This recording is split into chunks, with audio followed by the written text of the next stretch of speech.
At 71 years old, Dorothy Simmons stood in a cold municipal auction room with $47 in her purse and bid $12 on something the whole county had written off as a pile of rotting wood. The room laughed. 3 weeks earlier, her son had handed her a garbage bag for her clothes and told her the house was going on the market. What nobody in that room could have known, what none of them would have believed, was that the condemned barn Dorothy bought that morning was hiding something beneath its floor that her own father had buried there decades ago, waiting for exactly this moment. If stories about women who refuse to disappear move you, subscribe and hit the bell. We share them every week. The trouble started 9 days after they buried Harold. Kevin, Dorothy's only son, 44 years old, his father's jawline but none of his patience, called a family meeting in his own kitchen and sat her down across from his wife Sandra. A fruit bowl sat between them on the table. Nobody offered tea. The house was in Kevin's name, had been since 2019 when Harold signed it over for what Kevin called estate planning purposes. Kevin had the paperwork. Sandra had the particular stillness of someone who has rehearsed not speaking. The house was going on the market in 3 weeks. Kevin had already found Dorothy a place, Pine Brook Senior Living on Route 9. Nice facility, her own room, meals included. Dorothy asked if she'd had any say in this. Kevin said it was already decided. She left with 2 suitcases and the Honda that Harold had always meant to trade in. She drove to a ShopRite parking lot 3 miles away and sat there until the sky went dark and the lot emptied around her. She didn't cry. She'd done her crying at the funeral, and it felt indecent to use the same tears twice. For 11 days, she slept in the car. She started with $214 and made it last.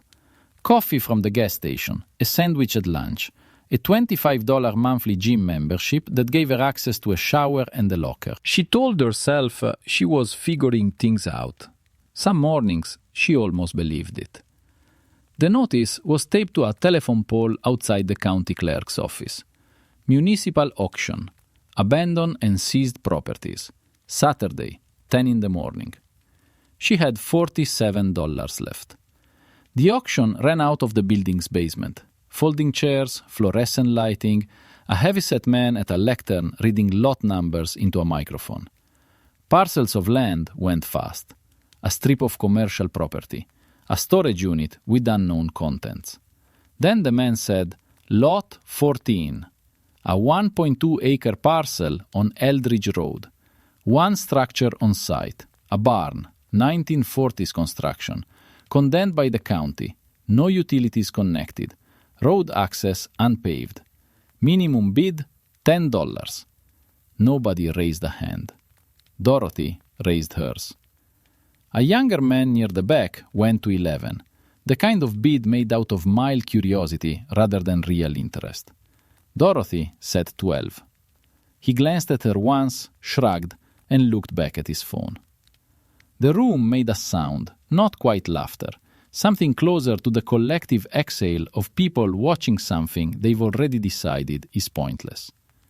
The man at the lectern said, sold. Dorothy wrote a check she wasn't certain would clear. She drove out to Eldridge Road that same afternoon. The barn stood at the end of a dirt track behind a rusted gate with a broken padlock. It was worse than described. One side wall had developed a lean that suggested it was only upright out of habit. The roof had a hole large enough to park a truck through. The floor was white plank wood, dark and warped, buckled at the edges and gone dangerously soft in the center from years of water coming through. Dorothy stood in the doorway for a long time. Then she walked back to the car, pulled her 2 suitcases from the trunk, and carried them inside. She slept the first night in the back corner of the barn, on top of both suitcases laid flat, wrapped in Harold's old canvas work jacket that she'd carried out of the house without really deciding to. The roof hole was above the far side, not above her. She told herself that mattered. The cold came up through the floor, not through the walls, not through the air, but directly through the boards, bone deep, as if the ground beneath were something alive and indifferent. In the morning she made a list. She did that her whole life, made lists when things went sideways. Harold used to say that Dorothy could reduce a disaster to a bullet point and have it scheduled by noon. She wrote on the back of the auction receipt: water, food, something for the roof hole, tools. Then she got in the car and drove to the hardware store on Route 7, where nobody knew her face. She spent $31. Tarpaulin, a box of nails, a hammer she found in the clearance bin, 2 gallons of water, a flashlight, and a bag of oatmeal. She drove back to the barn and spent the afternoon nailing the tarpaulin over the roof hole from the inside, standing on a warped wooden crate she'd found in the corner, reaching above her head with both arms until her shoulders ached. By the time she finished, the light had gone flat and gray. That was day 2. By the end of the first week, the barn had been swept from corner to corner. She dragged out a rusted feed trough, 3 broken chairs, a coil of wire, and enough rotted burlap to fill 4 garbage bags. She stacked the bags near the gate and found, once the space was cleared, that the barn was larger than it looked from the road. 30 feet deep at least. The smell of old animals and wet wood slowly gave way to cold air and dirt. The floor was the problem. She'd known it from the first step inside. But it was only when she began moving deliberately from one end to the other, checking each plank before she put her weight on it, that the true condition became clear. The center section was gone entirely in places, punched through in 2 spots where something heavy had once stood, probably a tractor or a feed bin. The boards along the east wall had separated from their joists and rocked underfoot like loose teeth. She marked the worst sections with chalk she found in the bottom of her purse from a grocery list she'd never finished writing, and kept to the edges. On the 9th day, the east wall section gave way. She was carrying the 2nd gallon of water from the car and stepped where she'd stepped a dozen times before. But this time the plank didn't hold. Her right foot went through to the knee. She caught herself on the wall, heart hammering, stood very still for a moment, then pulled her leg free. No injury, just a torn trouser leg and a scrape along her shin that bled more than it hurt. She looked down through the broken board. Under the floor was not dirt, not solid ground. There was a gap, 6 inches, maybe 8, between the bottom of the planks and the earth beneath. An airspace, dark and dry. She could see stones, the edges of what might have been foundation work, old and careful. She got the hammer. She worked the first board free, then the second. The wood came up in pieces, soft and black at the ends, but harder in the middle than she expected. She worked for an hour, pulling boards, stacking them against the wall, widening the gap she'd made. The air coming up from below smelled of cold stone and something else. A dry, sealed-in smell, like a drawer that hadn't been opened in a very long time. The third board from the original break caught on something. She pulled harder. The board splintered at one end and swung free, and whatever it had been snagged on didn't move. She got down on both knees on the remaining plank, leaned forward with the flashlight, and shone it into the gap. There was a box. Metal. Roughly the size of a shoebox, dark with age, and pressed down into the earth so that only its lid was visible. Someone had set it there deliberately. It was too centered, too level to have simply fallen. She could see, even in the thin flashlight beam, that something had been stamped into the lid. She reached down with both hands and pulled. It didn't come easily. The earth had held it for a long time. But it came.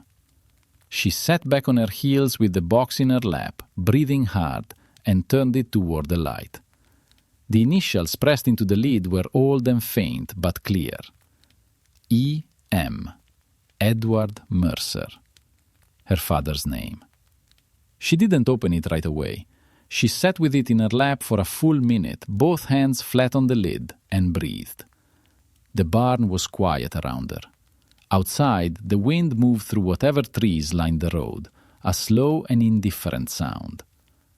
The flashlight lay on the plank beside her, aimed at nothing. Edward Mercer had died in 1987. Dorothy had been 42. He'd left behind a rented house in Millbrook, a 12-year-old Ford pickup that didn't start in cold weather, and a cigar box with $340 cash that Dorothy and her sister had split without ceremony. That was the full inventory of his estate. That was what she knew. She opened the box. The hinges were stiff but not corroded. Inside, sealed in a layer of oilskin cloth that had kept everything dry across all the years, there were 3 things. A folded document, thick official paper gone yellow at the edges, a small bundle tied with kitchen twine, and an envelope with her name on it. Not her married name, not Dorothy Simmons, but Dorothy Eleanor Mercer, written in her father's handwriting, the particular way he made a capital D, like a door half open. She took the document first. It took her a moment to understand what she was reading. The language was formal, dated August 14th, 1962, the year she turned 17. It was a deed, a land deed registered with the county clerk of Harwick County, conveying ownership of a 1.2-acre parcel on Eldridge Road, including all structures thereon, and the surrounding 40 acres of undeveloped land, to Dorothy Eleanor Mercer, as sole beneficiary, to be held in her name in perpetuity. Her name, her maiden name, this land. She read it 3 times. Then she sat very still. 40 acres. She'd bought 1.2 at auction because nobody had listed the rest, because nobody had looked, because a deed registered in 1962 to a 17-year-old girl had apparently slipped through every transfer, every county record update, every search. The surrounding land, the fields she'd driven past on the way in, the tree line to the north, the flat stretch toward the road, none of it had ever legally left her name. She set the document down carefully and opened the bundle. His medals came out first, 3 of them from Korea. She recognized the ribbons, though she'd only ever seen them once, briefly, when she was small and had found them in a drawer he told her not to open. He'd never talked about the war, not once in his life. Beneath the medals was a photograph, black and white, slightly soft at the edges. A young man standing in front of a barn. This barn, she was certain of it, the roof line the same, the gate visible behind him. He was maybe 30, squinting into the sun, and he was holding a child. A girl, small enough to be held against one shoulder, wearing a dark dress with a white collar. The girl's face was turned slightly away from the camera, but Dorothy knew that dress. Her mother had sewn it. She'd seen it in every photograph from that summer. She was the child. She was 2 years old in that photograph, and her father was standing in front of a barn he had already legally put in her name, and he was squinting into the sun with the particular expression of a man who has just done something he knows was right. She put the photograph down and opened the letter. It was 1 page, both sides. His handwriting compact and careful, the way it always was when he wrote something he meant to keep. Dottie, if you found this, something happened. I don't know what, but I've always known you'd land on your feet if you had something solid under them, and this is the most solid thing I ever owned. The land came to me from my Uncle Gerald in 1959. I never built on it because I never had the money, but I kept it. I kept paying the taxes every year because the day I held you, I decided this was yours. Not your mother's, not split between you and Ruth. Yours. You were the stubborn one. I always knew you'd need it more. I'm sorry I never told you to your face. You know I was never good at saying the things that mattered. But I want you to know I thought about this land every year of my life, and every year I thought about you standing on it someday, doing whatever you needed to do. Go find yourself a good lawyer. The deed is real. Don't let anybody tell you otherwise. Dad. Dorothy Simmons sat on the broken floor of her barn, in the cold, in the near dark, holding a letter her father had written her before she was old enough to read. She did not cry immediately. She sat with it for a long time first, letting it settle, letting it become real. And then she cried. She found the lawyer through the phone book at the county library. The actual phone book, the kind nobody touched anymore, sitting on a shelf between a road atlas and a dictionary with a cracked spine. James Holloway, attorney at law, Harwick County, general practice. The ad was 3 lines and had been there long enough to be printed in a font that didn't exist anymore. His office was above a dry cleaner on Main Street. He was 60-something, unhurried, with the particular stillness of a man who had stopped being surprised by anything people brought through his door. Dorothy set the deed on his desk without saying anything else and waited. He read it twice. Then he put it down and looked at her over his glasses. "Where did you find this?" "Under the floor of the barn on Eldridge Road." "I bought the barn at auction 11 days ago." He was quiet for a moment. "You bought it at auction. For $12. He looked at the deed again. Then he picked up the phone. It took Holloway 3 days to pull the county records. He called her on the 4th morning. She gave him the number of a prepaid phone she'd bought at the gas station and told her to come in. When she sat down across from him again, he had a legal pad covered in notes and the expression of someone who has checked his work several times and keeps getting the same answer. The deed was real, registered, witnessed, filed correctly in August of 1962. Never contested, never transferred, never expired. The surrounding 40 acres had been carried in the county records under her maiden name for 62 years, with annual tax payments made consistently.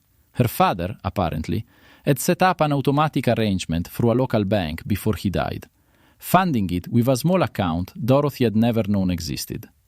The account had run dry in 2019. The county had sent delinquency notices to an address that no longer existed.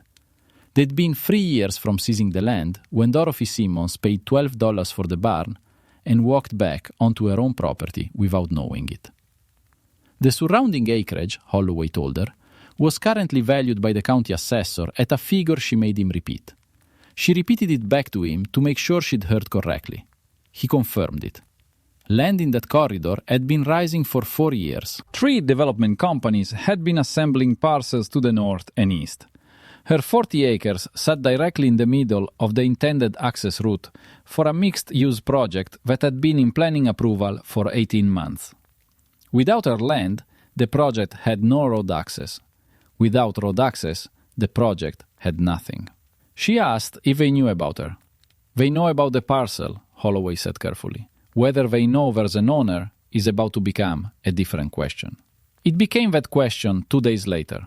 She was at the barn replacing a section of planking she'd sourced from a salvage yard on Route 12 when a white pickup turned down the dirt track and a man in a vest with a company logo got out and walked toward her with the loose confidence of someone accustomed to being welcomed.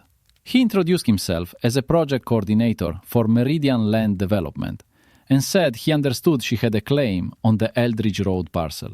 Dorothy set her hammer down. He had a folder. He produced it. They were prepared to offer a generous settlement for the property, the barn and the 1.2 acres, and to formalize an access easement across the adjoining land. The number he named was more than she'd earned in the last 5 years of working. He said it the way people say numbers when they believe the number ends the conversation. Dorothy told him she'd have her lawyer call his lawyer.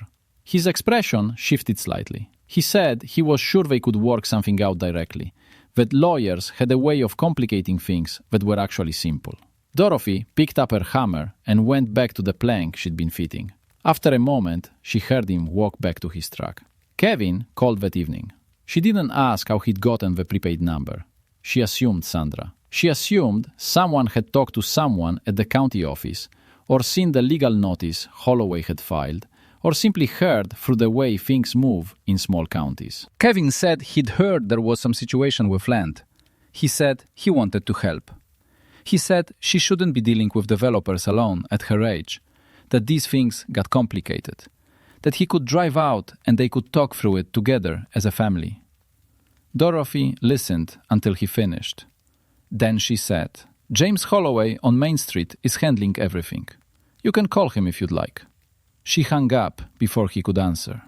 That night, she lay on the cot she'd bought at the Army surplus store and looked up through the patched roof at the dark. The tarpaulin rustled faintly in the wind. The floor she'd fixed held firm beneath her. She thought about her father standing in front of this barn in 1962, holding her in the summer light, squinting into the future. He'd known. Not exactly what, not how, but he'd known she'd need something nobody could take from her. She thought she finally understood why he'd never said a word. The court confirmation came on a Tuesday morning in March, exactly 1 year after Dorothy had written her first list on the back of an auction receipt in a ShopRite parking lot. Holloway called her while she was outside stacking the last of the salvaged timber she'd been collecting since November. She stood in the cold with the phone against her ear and listened to him read the summary of the judge's ruling in the flat, careful way lawyers read things they know carry weight. 40 acres. Confirmed. Hers. She thanked him, hung up, and went back to stacking timber. Meridian's second offer came the following week. It was 4 times the first. Holloway had been negotiating for 2 months by then, and the number on the table was the kind of number that changes not just a life, but the lives that come after it. Dorothy read the full proposal at Holloway's desk, asked 3 questions he hadn't expected, and told him what she would and wouldn't accept. She would sell them the access corridor they needed, a defined strip along the north edge of the property, no more than 60 feet wide, surveyed and bounded. She would grant a permanent easement, not a full transfer. The remaining land was not for sale. She set the price for the easement herself. Holloway told her it was higher than he would have suggested. She told him to send it anyway. Meridian accepted within 48 hours. She didn't renovate the barn.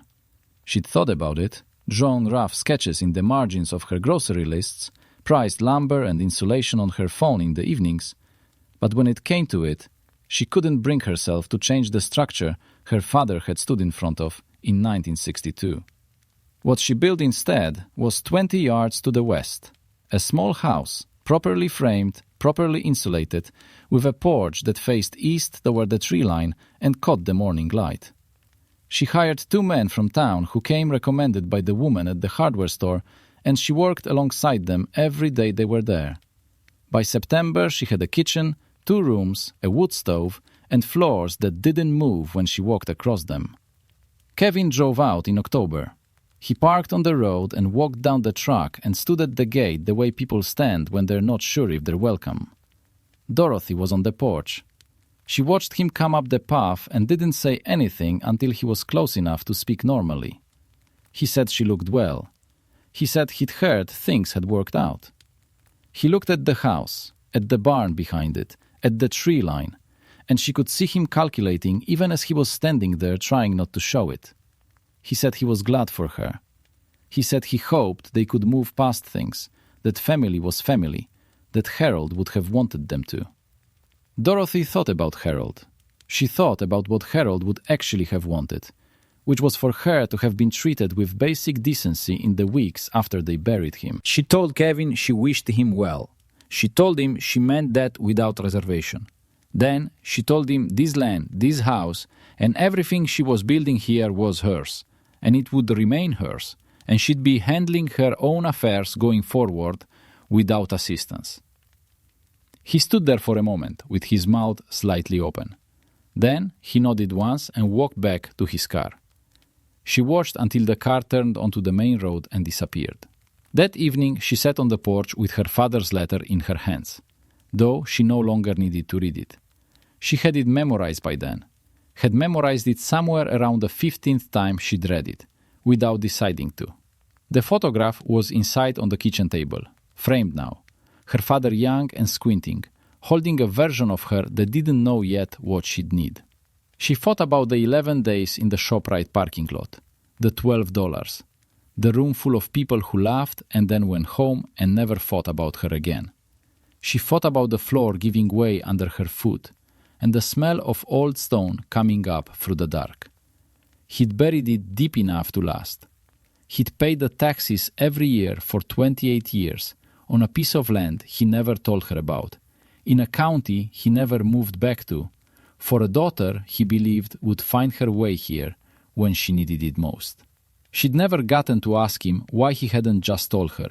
But sitting on her own porch, on her own land, in the last of the evening light, she thought she understood. Some things you can't hand to a person. Some things have to be found. She folded the letter carefully, went inside, and put it back beneath the photograph where it belonged. Outside, the lights came on at the edge of the development to the north.